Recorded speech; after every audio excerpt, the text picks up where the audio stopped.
आज के इस वीडियो में हम जानेंगे कि बड़े ट्रेडर्स मार्केट में रिटेल ट्रेडर्स को कैसे ट्रैप करते हैं, खासकर जब वो लिक्विडिटी स्वीप की रणनीति अपनाते हैं। साथ ही समझेंगे कि आप इस जाल से कैसे बच सकते हैं। तो सबसे पहले बात करते हैं कि लिक्विडिटी स्वीप असल में होता क्या है। ट्रेडिंग करते वक्त आपने अक्सर देखा होगा कि मार्केट एक बुलिश पैटर्न बनाते हुए ऊपर की ओर बढ़ता है, लेकिन अचानक प्राइस नीचे की तरफ जोरदार मूव करता है और अपने हालिया स्विंग लो को तोड़ देता है। इस मूवमेंट को देखकर बहुत सारे रिटेल ट्रेडर्स यही समझते हैं कि अब शायद मार्केट में गिरावट शुरू हो गई है और बिना कुछ सोचे शॉर्ट ट्रेड में एंट्री कर लेते हैं। लेकिन ठीक इसी लो पॉइंट पर मार्केट कुछ खास कैंडल्स बनाता है और फिर से उसी पुराने अपट्रेंड की दिशा में तेजी से ऊपर की ओर बढ़ जाता है। यही जगह होती है जहां रिटेल ट्रेडर फंस जाते हैं और यही फंसाने की प्रक्रिया स्मार्ट मनी कॉन्सेप्ट में लिक्विडिटी स्वीप के नाम से जानी जाती है। असल में होता क्या है, जब मार्केट किसी बुलिश ट्रेंड में होता है तो बहुत से ट्रेडर्स स्विंग लो के आसपास लॉन्ग पोजीशन में रहते हैं और जाहिर है उनका स्टॉप लॉस उन्हीं लो लेवल्स के नीचे होता है। अब इन स्टॉप लॉसेस की वजह से वहां एक बड़ी मात्रा में लिक्विडिटी इकट्ठा हो जाती है। प्रोफेशनल और बड़े ट्रेडर्स इसी लिक्विडिटी को स्वीप करने के लिए प्राइस को जानबूझकर उन लो लेवल्स के नीचे भेजते हैं ताकि उस एरिया में मौजूद सारे स्टॉप लॉस हिट करवाकर मार्केट से रिटेल की पोजीशन बाहर कर दें। अब जब नीचे से सारी लिक्विडिटी साफ हो जाती है तो मार्केट को अपने असली ट्रेंड यानी ऊपर की दिशा में दोबारा तेजी दिखाने में कोई रुकावट नहीं रहती। आप इसे एक तरह का एडवांस्ड लेवल ट्रैप भी कह सकते हैं जो सीधे रिटेल साइकोलॉजी पर खेलता है। अब आइए समझते हैं कि लिक्विडिटी स्वीप अलग अलग मार्केट कंडीशंस जैसे अप ट्रेंड, डाउन ट्रेंड या साइडवेज मार्केट में कैसे किया जाता है। जब मार्केट लगातार हायर हाइज और हायर लोज बनाकर ऊपर की ओर बढ़ रहा हो, उस समय हर स्विंग लो के पास नए ट्रेडर्स लॉन्ग पोजीशन लेने की कोशिश करते हैं। लेकिन जैसे जैसे प्राइस ऊंचे लेवल पर पहुंचता है, बायर्स की रुचि थोड़ी कम होने लगती है। इस स्थिति में बड़े ट्रेडर्स को अपने बाय ऑर्डर्स को भरने के लिए लिक्विडिटी की जरूरत होती है जो उन्हें उस समय नहीं मिलती। ऐसे में वो जानबूझकर प्राइस को उस पुराने स्विंग लो के नीचे भेजते हैं, जिससे वहां मौजूदा लॉन्ग ट्रेडर्स के स्टॉप लॉस हिट होते हैं और साथ ही कुछ नए ट्रेडर्स शॉर्ट पोजीशन लेकर मार्केट में आते हैं। इन सभी की वजह से जो लिक्विडिटी वहां बनती है उसे बड़े ट्रेडर्स अब्सॉर्ब करते हैं और फिर प्राइस उसी पुराने ट्रेंड के मुताबिक वापस तेजी से ऊपर बढ़ जाता है। अब बात करते हैं इससे बचने की।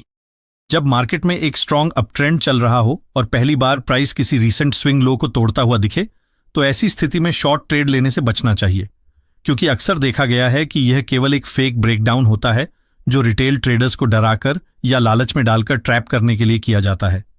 इस दौरान अगर आप कैंडल स्टिक पैटर्न पर ध्यान दें तो एक स्ट्रॉन्ग बेरिश कैंडल के बाद अक्सर एक शार्प बुलिश कैंडल बनती है या फिर एक लंबी विक वाली कैंडल नीचे से बनकर प्राइस को ऊपर ले जाती है। छोटे टाइम फ्रेम्स जैसे 1 मिनट, 3 मिनट या 5 मिनट में ट्रेड करते वक्त ये ट्रैप और भी साफ दिखाई देता है, जहां 2-3 कैंडल्स सिर्फ स्विंग लो के नीचे बनती हैं और फिर प्राइस शार्पली वापस ऊपर निकल जाता है। लेकिन यही स्ट्रक्चर जब आप 15 मिनट के चार्ट पर देखेंगे तो आपको साफ दिखेगा कि यह सब सिर्फ लिक्विडिटी खींचने का एक तरीका था।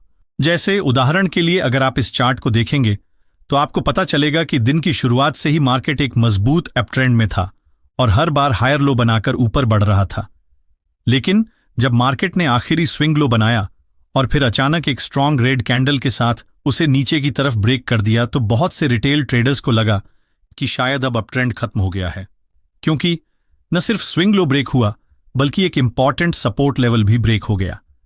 इसी डर या जल्दबाजी में यहां पर रिटेल ट्रेडर्स ने शॉर्ट पोजीशन में एंट्री करी, मगर कुछ ही मिनटों बाद प्राइस वहीं से तेजी से रिवर्स कर गया और फिर से अपने अपट्रेंड को कंटिन्यू किया।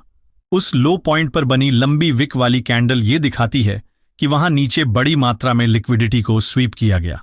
अब जिन बायर्स ने लो लेवल से लॉन्ग किया उन्हें अच्छा प्रॉफिट हुआ, लेकिन दूसरी तरफ जो लोग ऊपर की रैली देखकर नई बाइंग से डर रहे थे वो अब मार्केट के रिवर्सल को देखकर और ज्यादा उलझ गए, क्योंकि अब मार्केट पहले से काफी ऊपर आ चुका है और नई बाइंग के लिए ज्यादा रिटेलर्स तैयार नहीं हैं।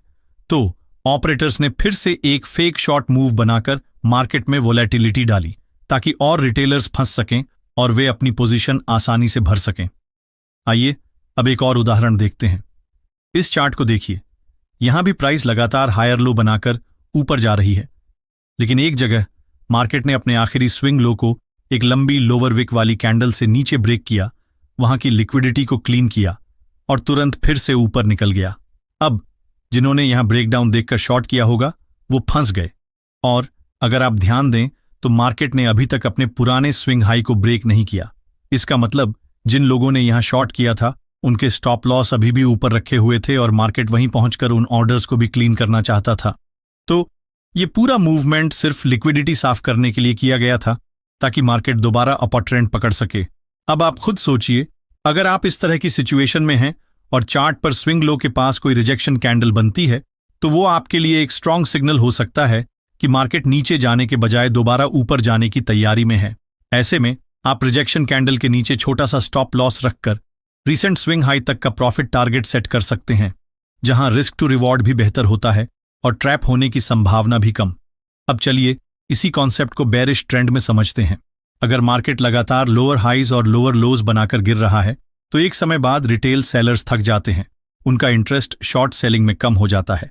ऐसे में बड़े ट्रेडर्स प्राइस को जानबूझकर रीसेंट स्विंग हाई के ऊपर ले जाकर वहां न्यू बायर्स को अट्रैक्ट करते हैं। जैसे ही नए बायर्स ब्रेकआउट सोचकर लॉन्ग करते हैं, मार्केट दोबारा से नीचे की ओर मोड़ लेता है। कभी कभी मार्केट सिर्फ ब्रेक नहीं करता बल्कि स्विंग हाई के ऊपर कुछ समय के लिए सस्टेन करता है, जिससे रिटेल बायर्स को लगने लगता है कि ये रियल ब्रेकआउट है। लेकिन जैसे ही सफिशिएंट लिक्विडिटी जमा हो जाती है, प्राइस अचानक नीचे की ओर तेजी से गिर जाता है और वही ट्रेडर्स जो लॉन्ग में थे ट्रैप हो जाते हैं। अगर आप मार्केट में लगातार लॉस से बचना चाहते हैं तो एक बात हमेशा याद रखिए, ट्रेंड के अपोजिट कभी भी ट्रेड मत लीजिए। और अगर मार्केट पहले से ही बहुत ऊपर या बहुत नीचे जा चुका है तो बीच में कहीं एंट्री लेने से भी बचिए। दिन में सिर्फ एक ट्रेड हो, लेकिन वो एक प्योर सेटअप पर होना चाहिए। अब चलिए बात करते हैं साइडवेज मार्केट की, जहां पर अक्सर ट्रेडर्स को लिक्विडिटी स्वीप का शिकार बना दिया जाता है और कैसे आप इससे बच सकते हैं यही अब हम समझेंगे। लेकिन उससे पहले अगर आपने वीडियो को अभी तक लाइक नहीं किया है तो एक लाइक जरूर कर दीजिए और कमेंट सेक्शन में अपना एक ट्रेडिंग रूल जरूर शेयर कीजिए, क्योंकि मैंने जो भी सीखा है वो सब मैं आप लोगों के साथ वीडियो के जरिए शेयर करता हूं। लेकिन आप भी कमेंट में कुछ न कुछ वैल्यूएबल शेयर कर सकते हैं ताकि नए ट्रेडर्स को मदद मिल सके। कमेंट्स सभी पढ़ते हैं, मैं भी हर एक कमेंट को पढ़ता हूं और हो सकता है आपका लिखा एक रूल किसी नए ट्रेडर की लाइफ बदल दे। चलिए अब आते हैं अपने वीडियो पर। मार्केट में कई बार ऐसा होता है कि एक स्ट्रांग ट्रेंड के बाद प्राइस जब एक सीमित रेंज में ट्रेड करने लगती है तो हम कहते हैं कि मार्केट साइडवे ट्रेंड में है। अब क्योंकि मार्केट ने हाल ही में एक तेज अप ट्रेंड पूरा किया है, इस स्थिति में खरीदार यानी बायर्स थोड़ा सतर्क हो जाते हैं, क्योंकि प्राइस पहले ही काफी ऊपर जा चुकी होती है। इसी कारण से वे नई लॉन्ग एंट्री लेने में हिचकिचाते हैं। वहीं दूसरी ओर जो ट्रेडर्स प्राइस के रुकने के बाद शॉर्ट करना चाहते हैं, वे भी इस ट्रेंड के विरुद्ध जाने से डरते हैं। इसका परिणाम ये होता है कि मार्केट में कंफ्यूजन की स्थिति बन जाती है और प्राइस में किसी भी दिशा में स्पष्ट इनबैलेंस नहीं दिखता, जिससे मार्केट एक ही रेंज में बना रहता है। लेकिन जब तक प्राइस इस कंसोलिडेशन रेंज के अंदर है तब तक अधिकतर ट्रेडर्स किसी भी दिशा में ट्रेड करने में इंटरेस्ट नहीं दिखाते। इसका सीधा मतलब यह है कि इस दौरान रिटेल ट्रेडर्स दोनों तरफ बड़ी मात्रा में लिक्विडिटी जनरेट कर देते हैं।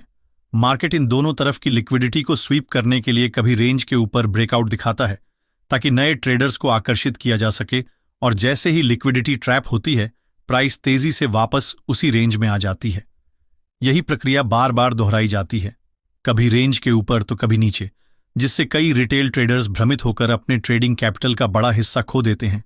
ऐसे में इस तरह की मार्केट कंडीशन में समझदारी ये है कि जैसे ही प्राइस रेंज से बाहर निकलकर वापस उसी रेंज में एंटर करने लगे तो आप रिवर्सल पॉइंट पर एंट्री लेकर रेंज की दूसरी साइड तक का छोटा लेकिन स्पष्ट टारगेट सेट कर सकते हैं। ध्यान रखें कि इस तरह के ट्रैप बेस्ड मूवमेंट में आपका प्रॉफिट टारगेट रेगुलर ट्रेडिंग की तुलना में थोड़ा छोटा हो सकता है और इसलिए आपको अपनी ट्रेड क्वांटिटी भी कम रखनी चाहिए, क्योंकि यहां आप ये प्रिडिक्ट नहीं कर सकते कि मार्केट किस दिशा में कब बड़ा मूव देगा। इसलिए आपका पहला फोकस होना चाहिए कैपिटल प्रोटेक्शन और स्ट्रिक्ट रिस्क मैनेजमेंट। ऐसे माहौल में केवल वही ट्रेडर टिक पाते हैं जो डिसिप्लिन से ट्रेड करते हैं और इमोशनल डिसीजन से बचते हैं। अगर आपको यह वीडियो जानकारीपूर्ण लगा हो तो चैनल को सब्सक्राइब करें और बेल आइकन जरूर दबाएं ताकि अगला वीडियो सबसे पहले आपको मिले। अगर आप चाहते हैं कि मैं एक सीरीज बनाऊं बिगनर टू एडवांस तो कमेंट में जरूर बताएं।